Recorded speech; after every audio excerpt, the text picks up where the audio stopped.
¿Cómo podemos discernir a los falsos maestros? Este es uno de los temas que encontramos más a menudo en la bandeja de entrada, y ha sido así desde el principio. Aquí tengo un correo electrónico que lo demuestra, enviado por un oyente del podcast llamado Víctor. Hola, Pastor John, soy un gran seguidor tuyo y me encanta escuchar estos podcasts.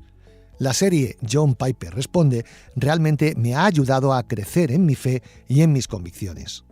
Y también me ha preparado para ayudar mejor a otros en sus propias luchas. Amén. Permíteme detenerme aquí. Esa es una de las razones por las que existe este podcast, para capacitaros y que podáis ayudar a las personas a vuestro alrededor en sus momentos de necesidad. Por eso nos anima tanto leer estas palabras. Bien, volviendo a la consulta de Víctor. Mi pregunta es la siguiente. La Biblia nos advierte a menudo acerca de los falsos maestros. Pero, ¿cómo puedo identificar si alguno de los que escucho en Internet es un falso maestro? Un buen número de personas han sido acusadas de ser falsos maestros. Pero, ¿cómo puedo discernirlo? ¿Qué tipo de evidencias debo buscar? Bien, yo empezaría diciéndote que no pongas el listón demasiado bajo, porque si no, solo dejarás de escuchar a aquellos a los que puedas catalogar de falsos maestros sin dudar. Muchas personas son maestros que simplemente están equivocados y nos pueden llevar por muchos caminos erróneos, pero que realmente no caen en la categoría de falsos maestros. Pon tu estándar bien alto, escucha a las personas que estén verdaderamente centradas en Dios, que exalten a Cristo, que estén saturadas de la Biblia, que estén sometidos al Espíritu Santo y que muestren a través de sus propias vidas que son realmente auténticos. Pero ya que me has preguntado cómo identificar la falsa enseñanza y los falsos maestros, permíteme ofrecerte 4 principios bíblicos para evaluar si alguien es un falso maestro. Y lo voy a hacer porque la Biblia está de acuerdo contigo en que debemos estar alerta, porque los falsos maestros existen y ella misma nos ofrece ciertas evidencias que debemos buscar. Primero tenemos la evidencia del fruto de sus vidas. Jesús dice en Mateo 7, del 15 al 20, «Guardaos de los falsos profetas, que vienen a vosotros con vestidos de ovejas, pero por dentro son lobos rapaces. Por sus frutos los conoceréis. ¿Acaso se recogen uvas de los espinos o higos de los abrojos? Así, todo buen árbol da buenos frutos, pero el árbol malo da frutos malos. No puede el buen árbol dar malos frutos, ni el árbol malo dar frutos buenos. Todo árbol que no da buen fruto es cortado y echado en el fuego. Así que, por sus frutos los conoceréis». Ahora bien, Pablo dio una enorme importancia a este principio de santidad y justicia en su propia vida, y a cómo ello le dio credibilidad a su evangelio. He notado esta verdad recientemente porque estoy enseñando Primera de Tesalonicenses en mi serie Look at the Book, y puedo asegurarte que el apóstol Pablo recalca enfáticamente este principio durante los 2 primeros capítulos de su carta. Mira lo que dice en Primera de Tesalonicenses 1:5. Pues nuestro evangelio no llegó a vosotros en palabras solamente, sino también en poder, en el Espíritu Santo y en plena certidumbre, como bien sabéis, cuáles fuimos entre vosotros por amor de vosotros. Fascinante, y luego lo desarrolla durante 2 capítulos. Sabéis qué clase de hombres hemos demostrado ser, así que juzgadnos por nuestras vidas. Pero claro, no siempre es fácil ver el fruto del comportamiento de un maestro, especialmente si está en Internet, ¿verdad? Es por eso que necesitas observar con cuidado, tomarte tu tiempo y pertenecer a una iglesia, y me refiero a una iglesia real, con personas de carne y hueso, con un predicador real cuya vida conoces. Así pues, aunque en algunos casos no será fácil saberlo, Jesús dijo, por sus frutos los conoceréis.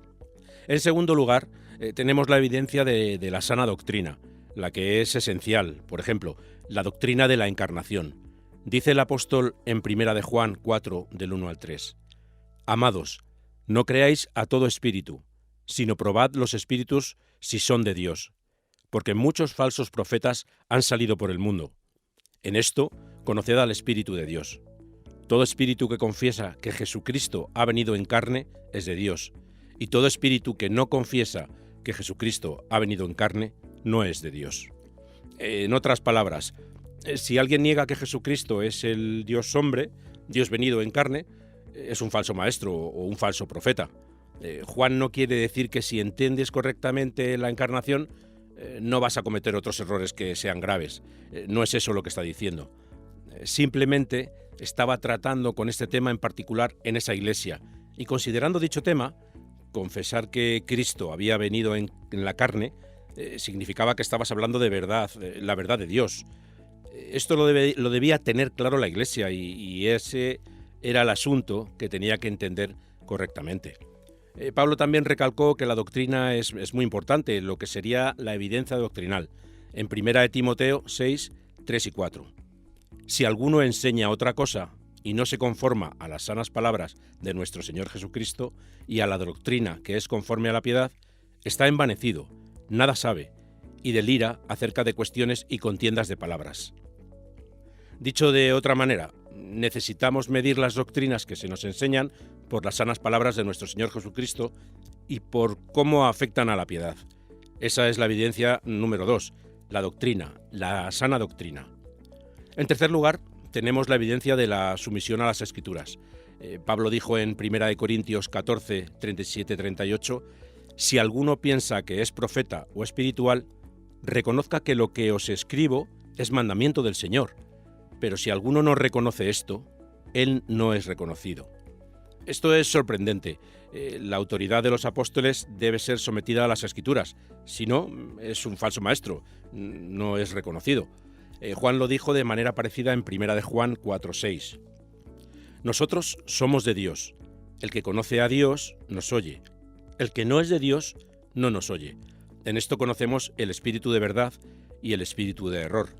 En resumen, los apóstoles elevaron su enseñanza al nivel de una evidencia de la verdad. Si una persona no somete su pensamiento y su enseñanza a la autoridad de los apóstoles, a los maestros autorizados por Cristo y que escribieron el Nuevo Testamento, entonces no es un maestro de confianza. Y esto no significa que no van a decir algunas cosas que sean verdad. Todo el mundo dice cosas verdaderas de vez en cuando, incluido el diablo, pero eso no los hace maestros fidedignos. Por último, tenemos la evidencia del Evangelio mismo. Pablo se muestra completamente intransigente en este tema. Mas, si aún nosotros, o un ángel del cielo, os anunciare otro evangelio diferente del que os hemos anunciado, sea anatema. Como antes hemos dicho, también ahora lo repito. Si alguno os predica diferente evangelio del que habéis recibido, sea anatema. Gálatas 1, 8 y 9. Y el evangelio que tenía en mente cuando dijo eso era el evangelio expuesto en la epístola a los Gálatas, y es el evangelio de la justificación por la fe, sola, por la fe sola, sin las obras de la ley. Y es así como lo resume en Gálatas 5, 2, 3. He aquí, yo Pablo os digo que si os circuncidáis, de nada os aprovechará Cristo. Y otra vez testifico a todo hombre que se circuncida, que está obligado a guardar toda ley. En otras palabras, si insistes en observar la ley como forma de justificarte ante Dios, tienes que guardarla toda, y tienes que guardarla perfectamente.